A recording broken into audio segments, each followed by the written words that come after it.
Good morning, everyone, and welcome to day 3 at the AI House. We're really excited to have you here and join us in a conversation.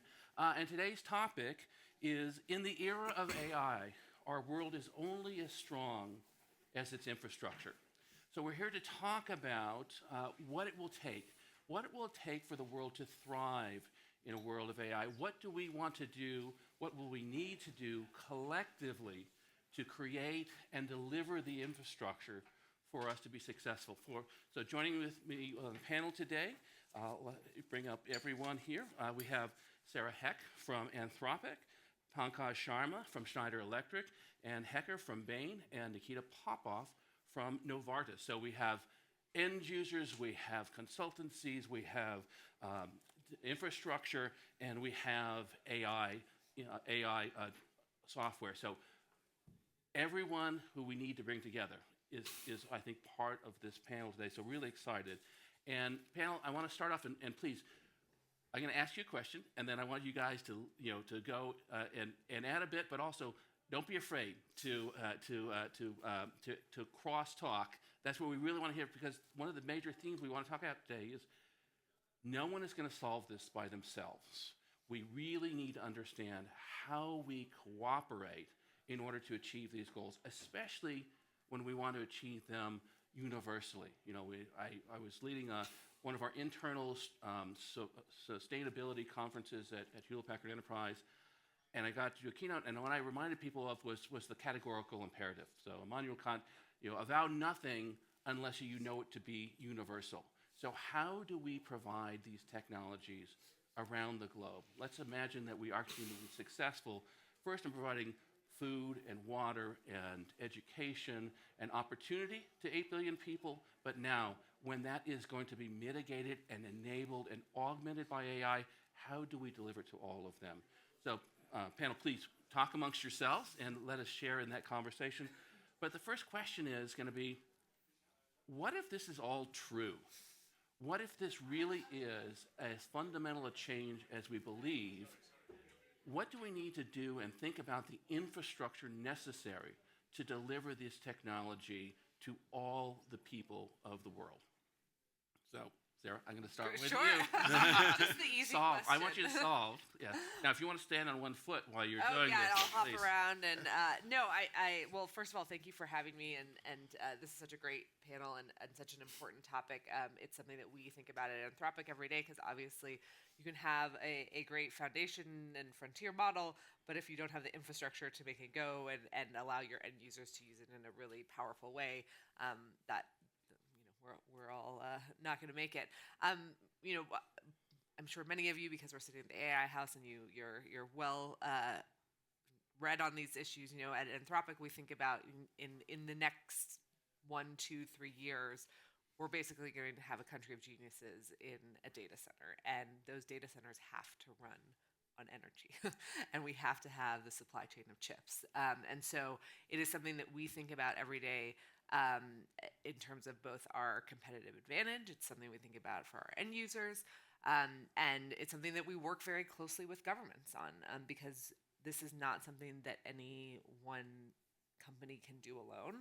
I think that it's sort of the two sides of the same coin. I think on one hand, you have governments that are thinking about this in really the national security space, and what do you do to sort of secure the infrastructure necessary to make this very, very powerful technology go for your own country's advantage.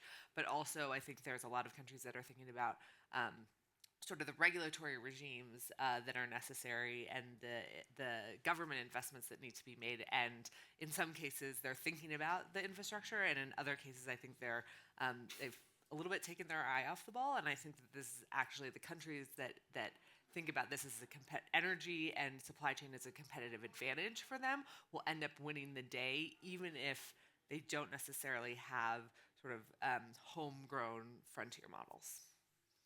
Yeah.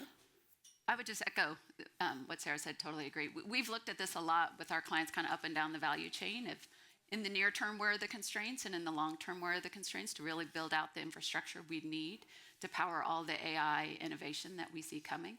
And in the short term, we really have seen it right with NVIDIA GPU capacity, and that's really driven by TSMC's CoWoS capacity. But that's solvable, and they're investing in that, so I think that will mitigate itself. In the long term, it really is energy, and how do we have enough energy overall to power all these data centers? And even how do you have enough energy to power singular data centers at a much larger scale than any data centers we've seen built today? So are we going to have 1 gigawatt, 2 gigawatt data centers to really power these increasingly large data models? And then how do you take that and say, okay, a lot of our cloud service providers, other data center providers have made commitments on the use of green energy. So now do we not only have an overall energy shortage, but where is that energy going to come from? And how do we try to keep those sustainability goals top of mind as well? Yeah, excellent perspectives. And first of all, thanks so much for having me. Really excited to be here. I think to provide maybe an industry perspective, and I work for Novartis, it's pharmaceutical industry. So first of all, the mission of the company that we do is, I think is very deep. We're trying to save people's lives. And if you think about infrastructure and importance of infrastructure for, I would say, our end goal, the meaning of our company, I would say, is extremely important. And it's not only, I think, scaling this infrastructure, but it's also improving performance of this infrastructure. As I think when it comes to AI in our industry, we probably have one of the most complex applications of AI. If you would think about human body, each of us will have 37 trillion cells in our body, which interact in a ways that we cannot fully understand.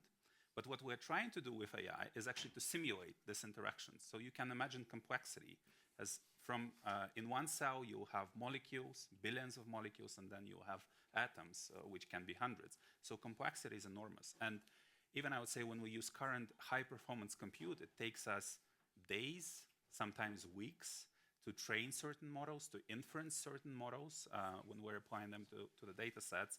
And that actually, if you look at the, I would say, drug development cycle, it's already today becoming a bottleneck because we cannot experiment as fast as we would love to experiment because of that infrastructure. So I would say, you said, what if it's true? I mean, I think it is true for us already today. We're already seeing how powerful, I would say, application of AI in our industry is, and then we already face some bottlenecks, of course, in terms of scale, which would have big implications for energy, supply chains, manufacturing, but then also, I would say, for performance of this infrastructure. Okay, so I'm feeling no pressure because eventually at Schneider, we have to get it done. We have to build all these data centers. So to your question, is it true? It clearly is true. The demand is insatiable. I mean, we see it everywhere. The opportunity ahead of us is clear. The actual need for AI is also becoming very, very clear, both from a business, capital, economic point of view, but also from a human point of view, the example which you gave. So I'll give you a slight anecdote. We were at NVIDIA in a workshop, and this whole conversation about the number of chips, and obviously, I think we all know their order book is already closed for 2025. So the question is, can we build so many data centers then, right? And even in the data centers, and we are all talking about energy, which is absolutely crucial, and we do a lot of research on this topic, go country by country, which country can do it. And it's not just about available energy, it's also about sustainable energy, right? Because we also don't want non-green energy for this.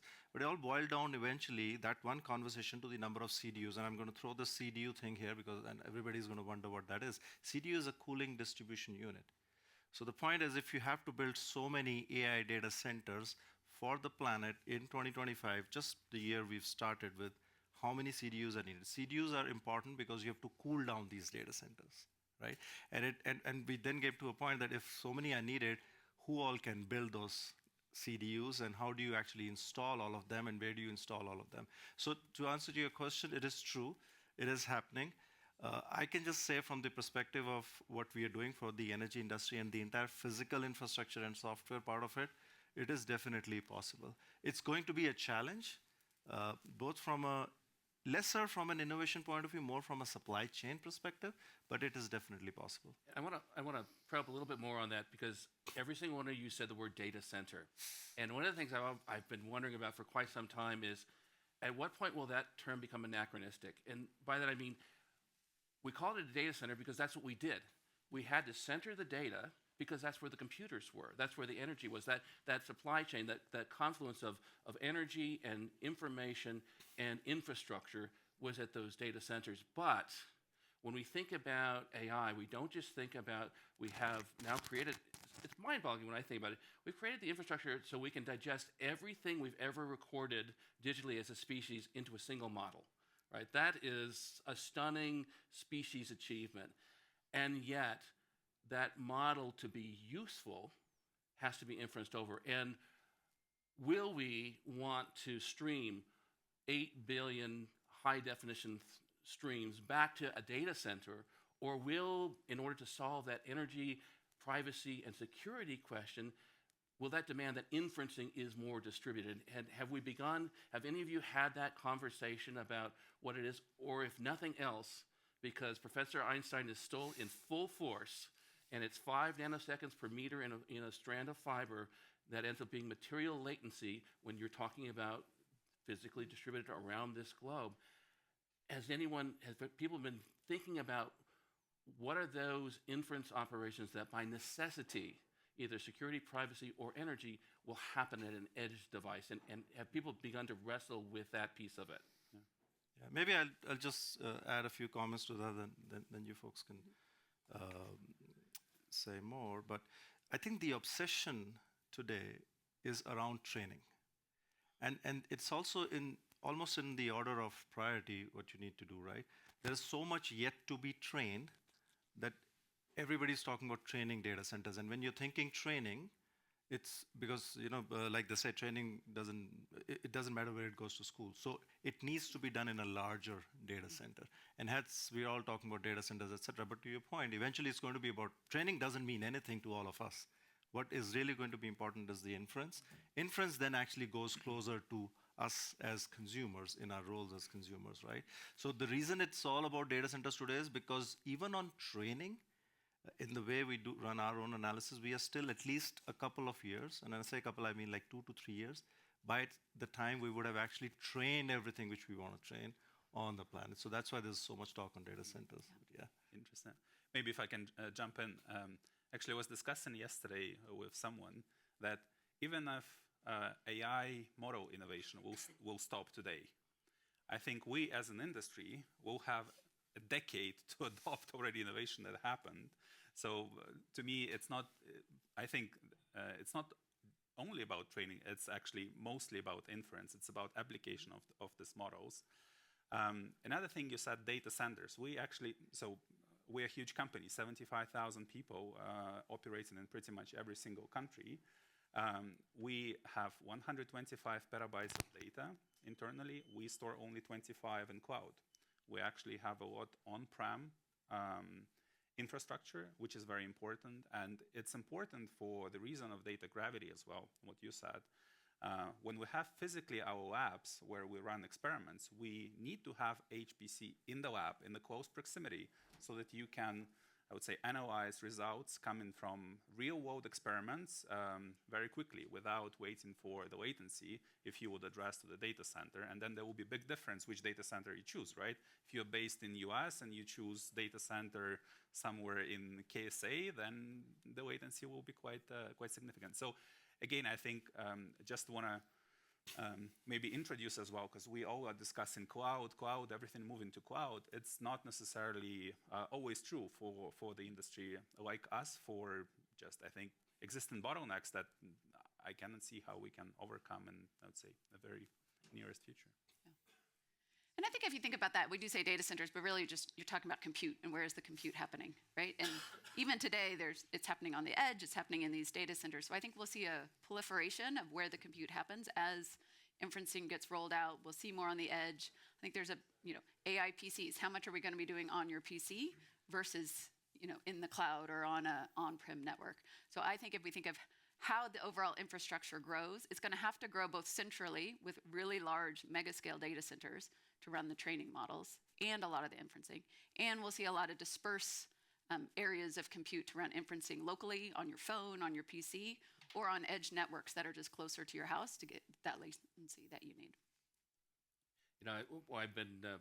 We think about, you said mega. but I think we have to retrain ourselves. That was giga, right? Giga.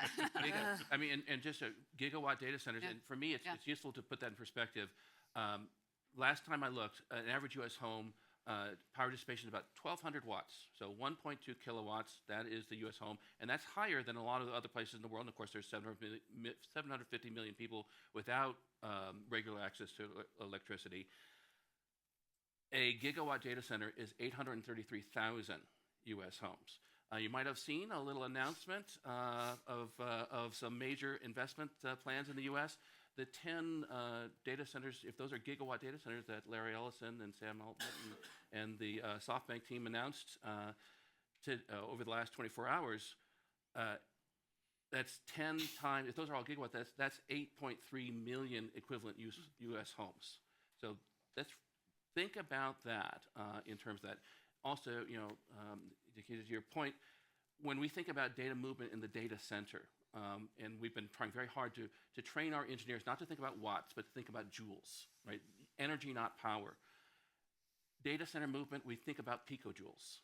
When we think about data moving over the wide area network, we think about millijoules, and that's 100 million times more energy. So we really need to be cognizant of the energy consequences of data movement, especially when we're talking about moving them broadly. It will always be true. Physical transport, a 747 full of SSDs, that is the highest bandwidth communication mechanism that we have.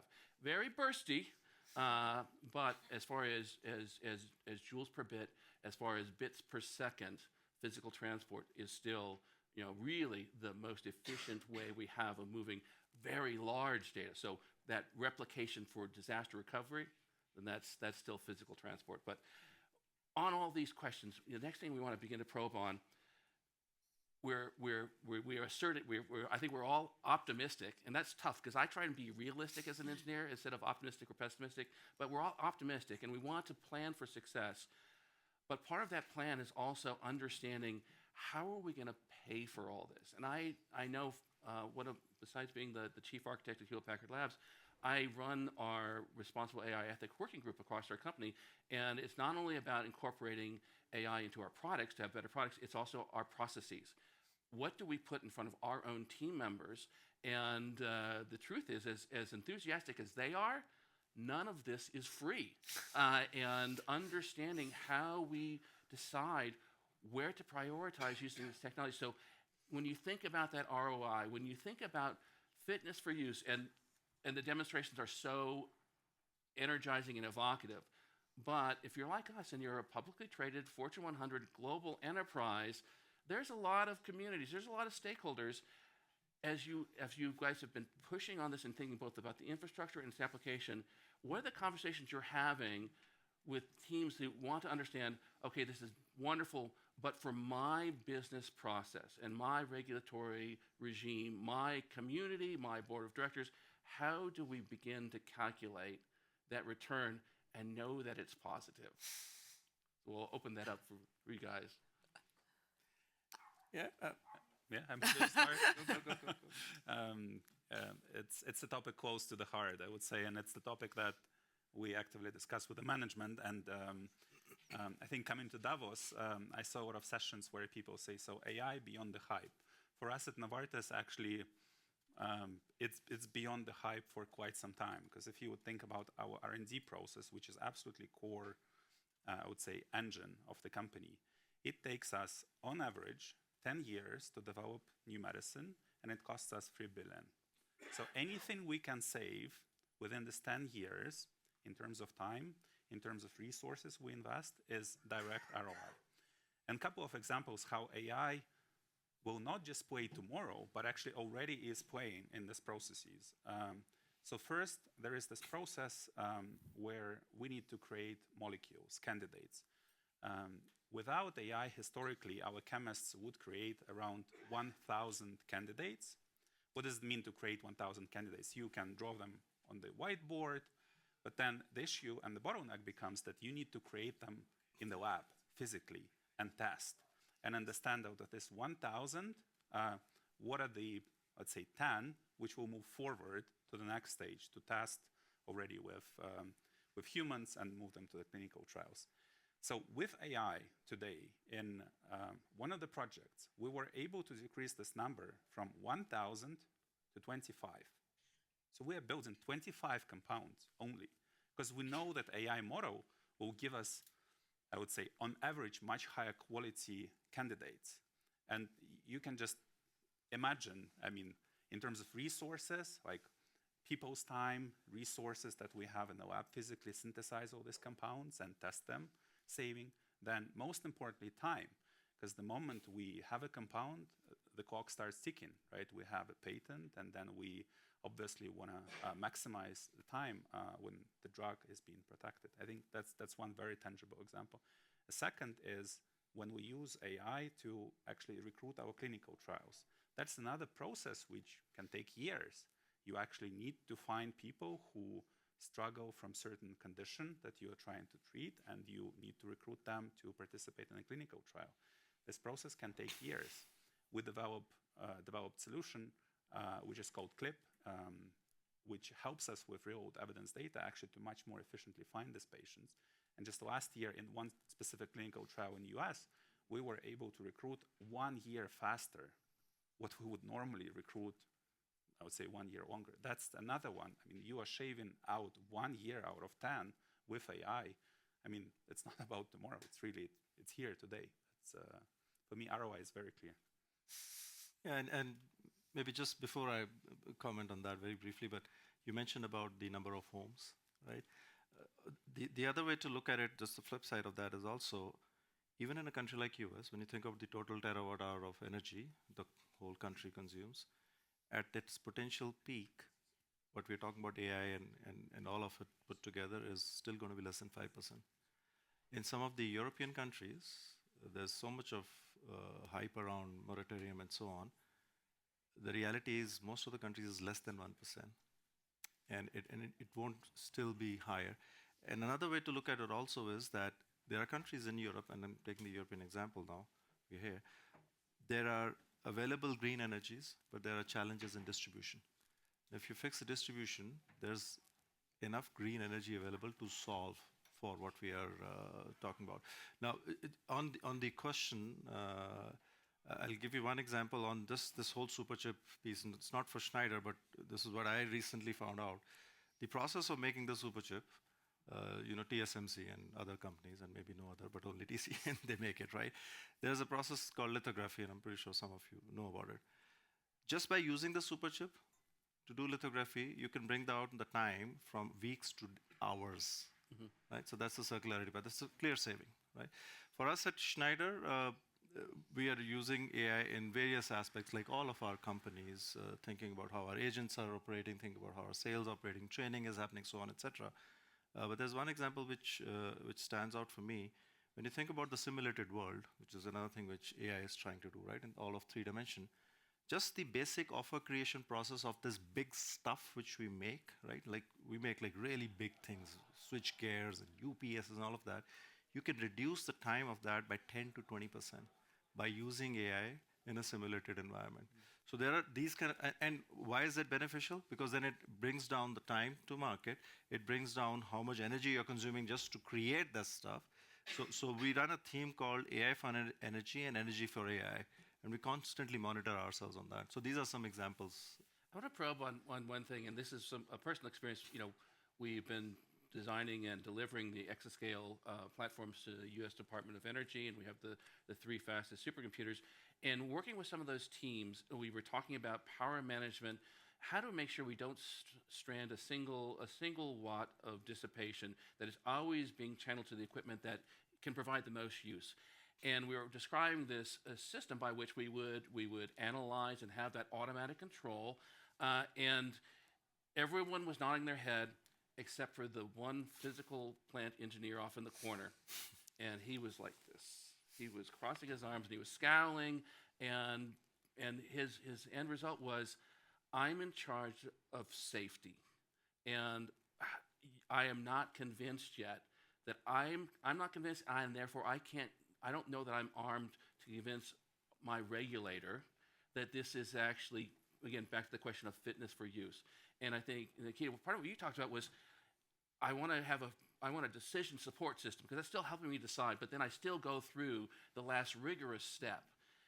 As we think about these applications, are we moving from decision support systems to decisions that to systems that make decisions on our behalf? And I would love to hear your perspectives as well. Sorry, have you had that opportunity to arm someone who is enthusiastic and sees the possibility, but how do you bring everyone else along so that everyone buys in to that question of fitness? I mean, I'll start, but I really think Anne, and we were talking about this before the panel. I think as much as some of my colleagues on the stage are sort of the advanced AI users, and I think Novartis, you guys are out ahead. We are in such early days, and I think it really depends on the industry. So we're seeing some industries and some companies way out ahead. We're seeing startups that are way out ahead, and I think it's sort of everything is moving at a different pace depending on what industry you're in. And so it's something we think a lot about because, in addition to the foundation models, it's what are the products that are on top of them and how do you integrate them into businesses in appropriate ways, whether it's the research and development side of it or it's your marketing team or your accounting team. And so these all look very different. Sort of I'll like pass the football to you because you're on the front lines of helping clients, implement it. So I would say, first I'll do the ROI question, then get to your kind of going further, and maybe that's kind of where some of the agentic AI comes in. So we work with a lot of companies as they're trying to implement this, and I think what lies behind a lot of that is this hype, is a lot of companies have come out, and they all, there was so much energy coming out, when this really hit, 12, 18 months ago.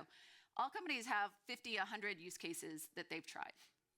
And they're all excited, they went and did it, and they all got micro productivity improvements from all of them. And so they did like a little bit better or it was good, but they couldn't scale them. And so it's kind of like 2023, I feel like was the year of trial. And then 2024 was the year of, okay, we need to scale some of these. And that was really hard. And it wasn't so hard because the tool, it was hard because then you're really getting into the guts of your business process. Like if you say, okay, content creation, let's use one of the ones that's one of the easier use cases. Okay, I have content creation. Well, who's creating content in your organization? Your product managers, your marketing people, your sales people, your technical folks, everyone's creating content. And there's a big kind of technical debt of content that people pull from. Not everyone knows where it comes from. Everyone pulls from different things. You maybe have 4 different marketing platforms you're pulling from. And then if you try to put an AI solution, a generative AI solution on top of this, you don't really get those benefits because it doesn't know what data to pull from. You don't have the business process streamlined enough to take people's time out of that. And so you end up with these kind of small, little interesting pilots. So we found that the enterprises that really were able to move from the hype to real tangible results, and they are real, like really big savings in some of these things, had to go through and remap their business processes to match these new tools.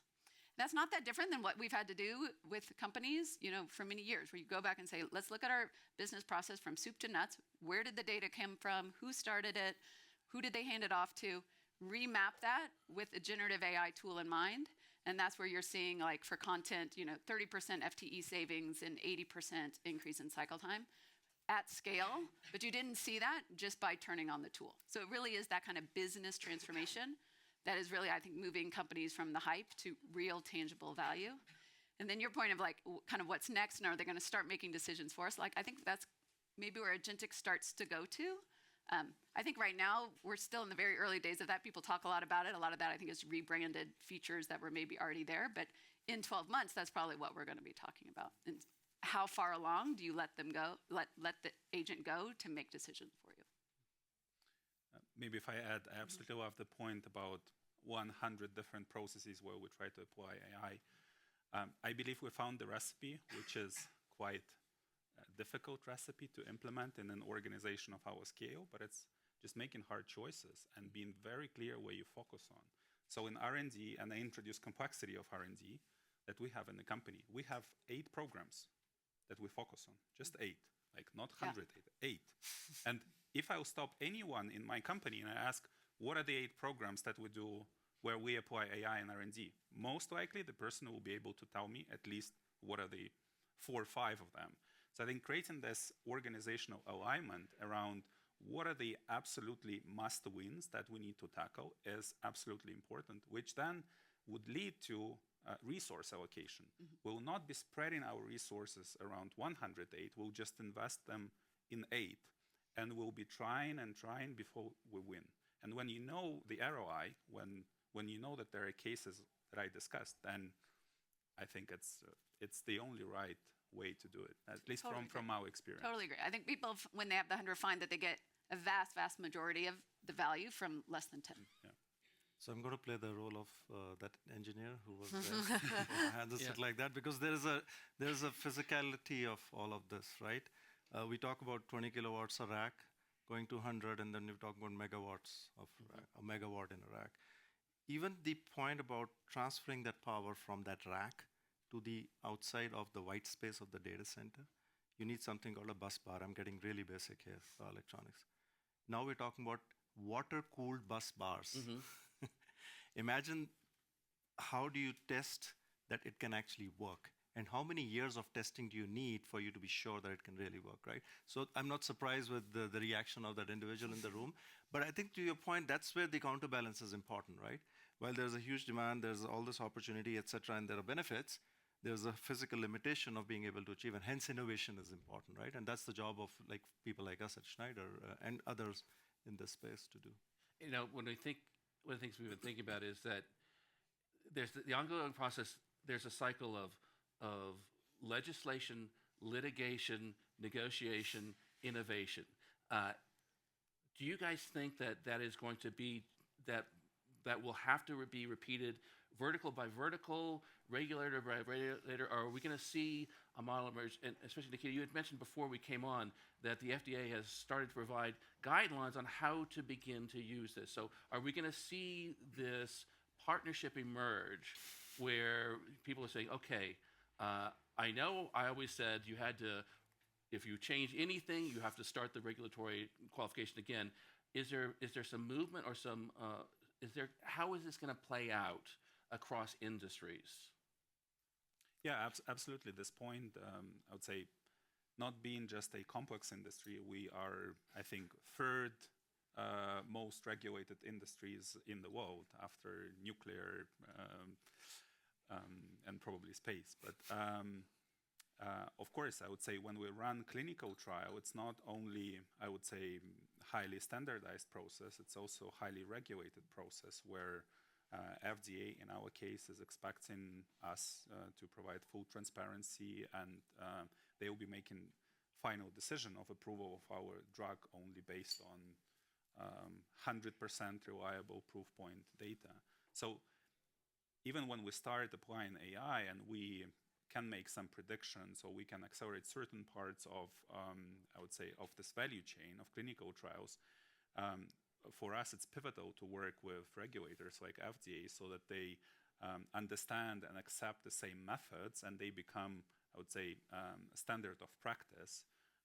Because we personally, inside the company, we see a lot of great applications of AI, but then I would say without coming after them together as not just our industry, but then regulators as well and partners, I think it's impossible to tackle this 10 years bottleneck pretty much that we have. Any other, have you thinking about, is this a process by which, have you started that conversation, you know, in broad, so we think about energy sector, we think about pharmaceuticals, but anticipating this is pervasive, right? Are there other sectors that you have begun that conversation and that they're providing you, whether it's financial services or, you know, bank, and all those places where the regulator is a key role in again, that fitness? Yeah. I mean, I spend my days talking to regulators.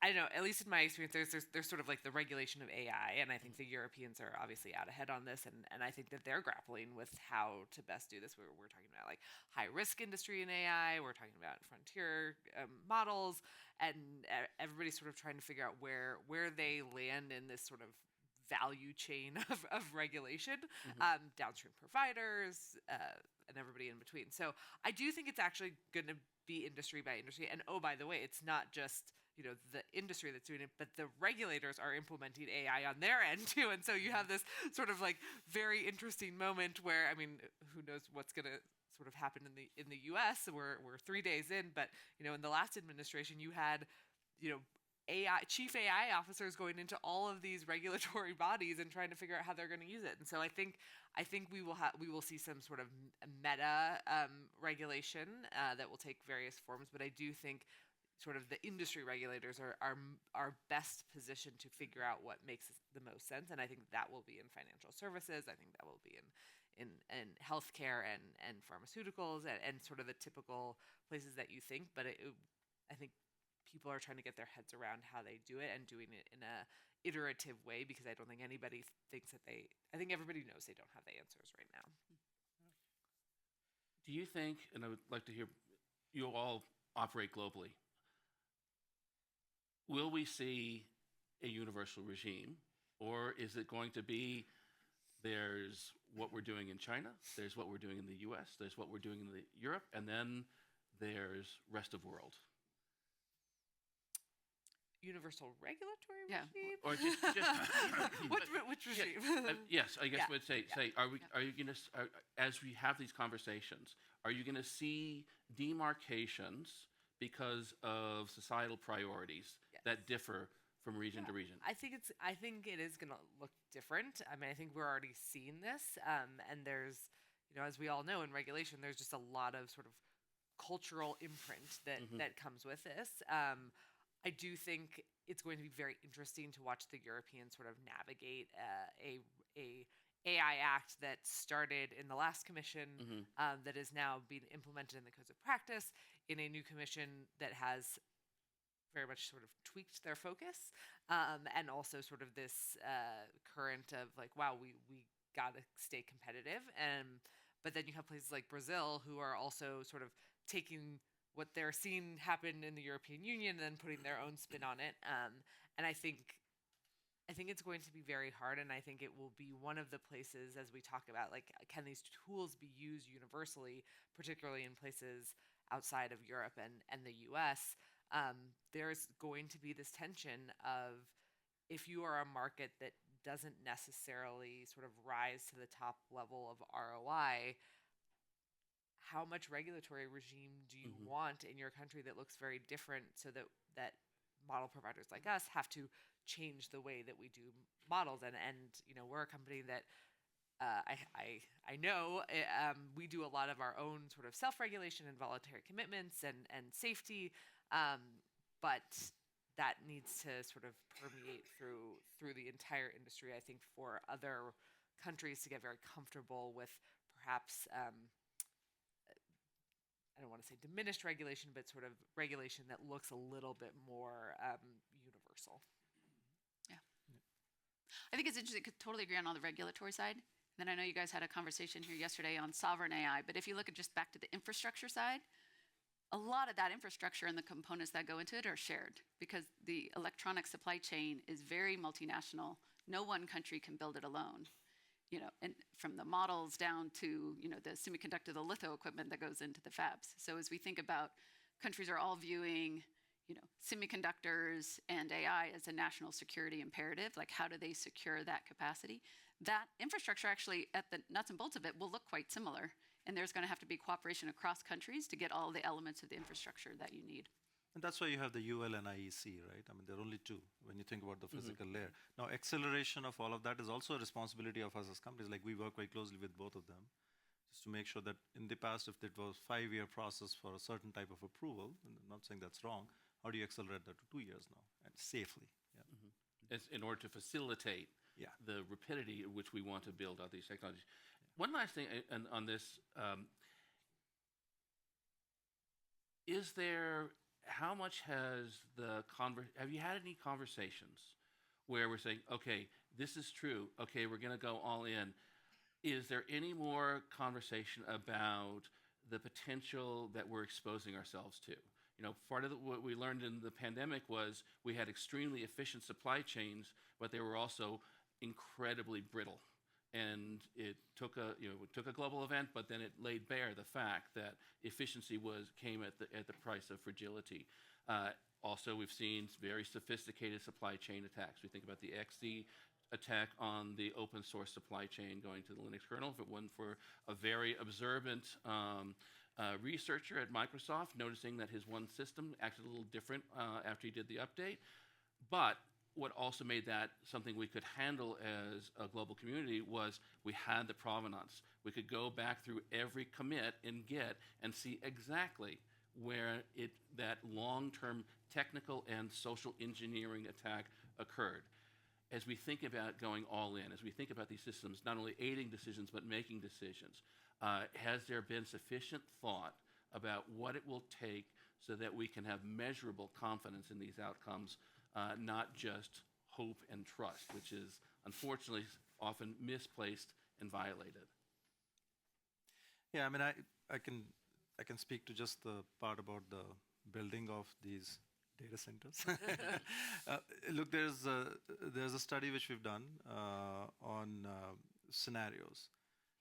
And the scenarios are around if the need for computers going up like this, the need of energy is going up like this, what is the potentiality of even being able to build at that same pace, right? So there is a super green scenario that everything works well, all supply chains, everything, and there's a huge return on every single investment. So there's that scenario. And then there's a darker scenario, and there are two scenarios in between. So what we're doing is we're trying to make sure we work as a community or as an ecosystem together to bend the energy curve. And the data suggests that there's a possibility to bend it by 17% over the next 3 years. So what that means is if there are efficient systems on the physical layer built by companies like Schneider and many others, if there is the right amount of software to manage them, to bring in more efficiency, if there is design of the entire white space in a certain way, and on top of that, if there's efficient compute, you can actually bring down the need for energy by 17%, which may not seem like a big number, but it actually does mean a lot. Right? So that kind of work is something which we're doing, but it's not just us. I mean, yeah, we're leading that, but it's the whole ecosystem working together. And that leads me perfectly into the last question. Here we are, actually multi-stakeholders in a room at a table. If you had your wish list, who do you think needs to be brought into this conversation who already is? If there's someone who needs to be enticed, or if there's someone who is that missing piece, is there someone that you would love to be introduced to while we're here this week because you think, I really have something that you need to understand, or there's something that I really need to understand from you? What does that community look like for this to again, if it's true, how do we make it true? Yeah, I think for us, first of all, it's amazing to be in this panel and have these different perspectives. And as Novartis, I think we're quite cognizant we're not a technology company, we're a pharmaceutical company. So we have partner-first strategies. So when it comes to foundational models, we'll partner with guys like Anthropic. When it comes to infrastructure, we'll partner with HP Enterprise. But then I would say, in addition to this circle that we have, we would love to partner with other pharmaceutical companies in the spaces where data is very scarce. I mean, if you would think, we know about existence of almost 9,000 different diseases and conditions. I think we barely can treat 500 of them. And the rest is classified as rare disease, which means that no pharma company will have a sufficient data set to be able to go and tackle it. So these partnerships need to be extremely secure, where we would do federated learning of this model so the data stays within the premises of the companies. They are very important. Another point I said about regulators, I think it's absolutely must to have them at the table and them moving at the same pace as the industry would move. Because again, I'll come back. I think the meaning of the industry is extremely, extremely important for all of us. If we think about our lives, I have a lot of friends who suffered different conditions, and that's what wakes me up every day when I come to work, this big meaning. And if we work all together, I think we can really, let's say, advance healthcare and advance quality of our lives. Any other wish list? Yeah. Well, and I think that's the end goal, right? Is to have all this technology and infrastructure so that we can get outcomes that positively impact everyone's lives. If I think of what it's going to take to make this a reality, it really takes so many elements of the overall value chain on the hardware side, on the software side, different countries with their regulations. I think maybe the one topic I'll add that we haven't talked about too much yet is talent. And if I think of all of the data centers that need to be built, all of the semiconductor manufacturing that we want to build in new countries so we have a more balanced supply chain, there's going to be a talent shortage with those skill sets in order to do that at the scale we're talking about. So it's also how do you partner with universities or technical training programs to build up these skill sets in the countries where they aren't yet today. Any other thoughts on who would you like to meet? I mean, I don't know if this is one person to meet, but I think, hearing stories of how different industry is working on sort of the whole value chain and then like what the outcome ROI is. I spend the majority of my day with regulators, and it is remarkable how different the conversation is between people who have either just used the app or they have a spouse or a kid or somebody who works at a company like Novartis and is using the AI. It's like a completely different conversation. So I hope that we can continue to even find sort of these small sort of ideas or mini projects that make people realize what the potential is. Because otherwise I think we get sort of into this like fear mongering, and then there will be people that are way out ahead and then people that get put behind, and that I don't think is where we want to be as a sort of as a AI industry, but also across a bunch of different industries, because I think that there is a lot of power if you do it right. And I think one of the things I'm taking away from this is, and I think Anne, you said it so well, that if you only apply it piecemeal, you're going to get piecemeal results, and that this isn't an incremental improvement opportunity. This is a transformation opportunity. Growing up in the Silicon Valley, we were all, when people say tectonic shift, for me it means something different because I grew up in earthquake country, and you realize that sometimes there's an event and there's a before and there's an after. And even though the North American plate is creeping a millimeter and the Pacific plate is going the other direction, it's gradual change until it's overnight and there's a before and an after. And I think part of what the conversations we have, and I love that you've mentioned that, and also to your podcast about the semiconductors, if we really want to get precision, then we need to lower the cost on application specific from idea to silicon that is precise enough but economic enough for us to capitalize on that precision. That's how we avoid waste, is by bringing these things together. But having those examples of saying, this is the art of the possible once you go all in, once you really accept that this is true, how can we learn from each other about understanding how it is safe, how it is effective, how it is secure, how we preserve privacy, how we've gotten people to buy in rather than opt out. And we don't want people to be left behind, either because the first time they tried it, they said, well, this is not what I thought was going to happen. I thought my life was going to be transformed. And it's like, but you only just clicked on the write a new email for me here. That's not going to change your life. So I think part of that is that broad conversation that we want to have. What does it take for all of us to understand that fitness question, to understand that conversation? Hopefully, and this is from one of my past Global Future Councils, how do you have that conversation with the regulator and the regulated, and understand that both of them want to also have that conversation with the community? Because it's a three-body problem, which admits an iterative solution, and it's novel, but the thing we also want to avoid is reducing it to a two-body problem, because you are ignoring the citizen.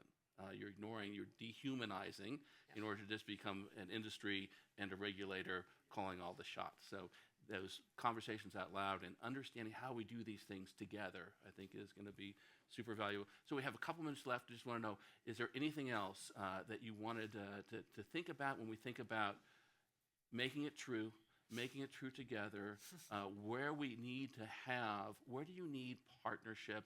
Is there something that you really you want everyone to take away from what I learned today, in order to make this true, I'm going to do this? So is anything you want the people in this audience to think about for the rest of their day here as they're walking up and down the promenade, and then when they go home, what do they want to have that conversation with their team members, with their leadership team, with their board of directors, or their community?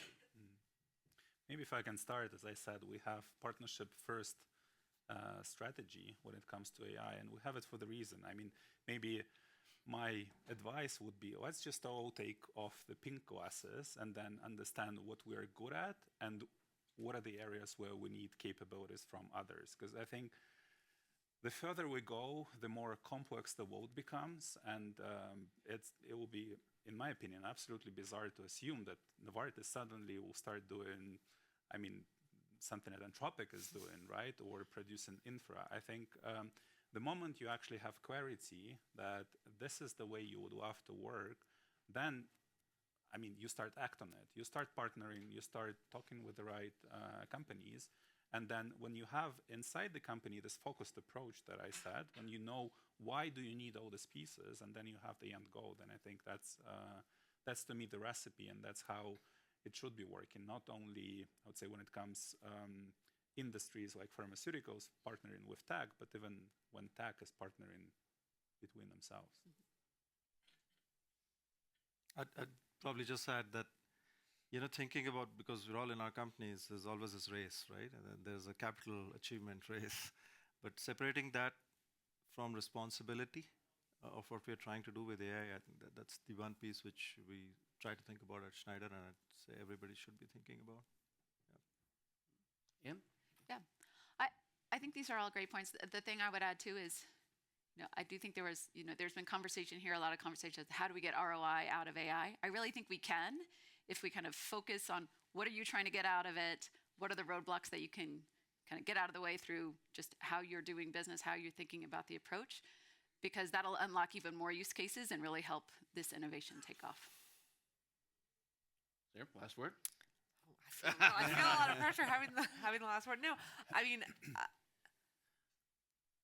I think I would challenge people, whether you're in a civil society institution or in a government or you're in a company, to think about the things that are really scary about AI and how do we make sure that those things aren't scary. So whether it's like the cost of energy because it really affects, how you run your business, or wow, inference is a big deal, and so that we know that like we need to go partner with the people that are going to build the data centers and the energy.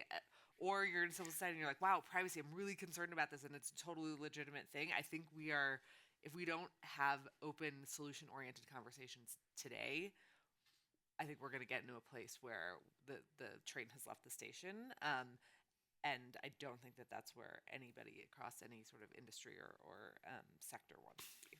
I think and the reason I had brought up cybersecurity before was that we found ourselves in a cycle of remorse and remediation, and it would be great to actually get ahead of that with this new technology and say, okay, let's think about this ahead.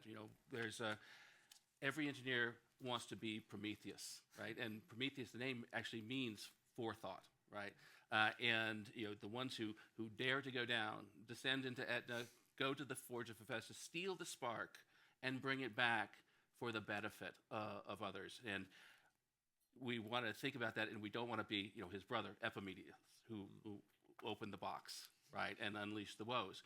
So, having these conversations out loud, finding your community, finding that broad community, and really participating. I think this is that chance for us to say, yes, this is going to be a material impact to our decisions.